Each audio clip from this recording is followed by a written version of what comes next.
প্রিন্সের মালিক Michael সাহেব প্রধানমন্ত্রী তারেক রহমান সাহেবের বন্ধু, এবং আপনারা সকলেই হয়তোবা জানেন এই মার্কেটেই আমাদের প্রধানমন্ত্রী জনাব তারেক রহমান সাহেবের একটা দোকান ছিল।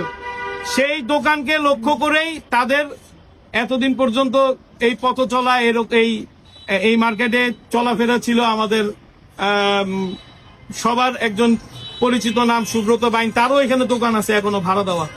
তো এই তাদের নামের উপরে বেস করেই তারা এই মার্কেটে একটা রাজত্ব কায়েম করে রাখছে। সেই ক্ষেত্রে নতুন কেউ আইসা আসলে এখানে টিকতে পারে না। আমরা টিকে আছি শুধুমাত্র গ্রাহক ভালোবাসায়, অন্যথায় আমাদের পক্ষে সম্ভব হইতো না। শুধু গ্রাহকদের জন্য, গ্রাহকদের আনাগোনা এত বাড়ছে এই মার্কেটে। এই লাইটগুলো দেখতেছেন, এই লাইটগুলো আমরা লাগানোর পরে মার্কেটটা আলোকিত হয়েছে, আগে অন্ধকার ছিল। ওনাদের কাস্টমাররা ম্যাক্সিমাম সময় আসে রাত্রে 11টা-12টার পর, এবং ওনারা কাস্টমারদের বাসায় পাঠিয়ে দেয় হচ্ছে লাগেজ ভরে প্রোডাক্ট পাঠিয়ে দেয়, গাড়ি দিয়ে লাগেজ ভরে প্রোডাক্ট পাঠায়।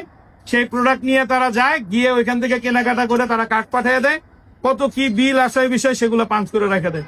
তো ওনাদের কাস্টমার বেজই আলাদা।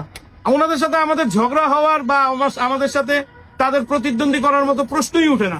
তারপরে এটা তাদের একটা ক্ষোভ, তারা এই মার্কেটে আলোকিত হয় এটা চায় না, কারণ রাতের আধারে যারা কেনাকাটা করে তারা আসলে আলো পছন্দ করে না।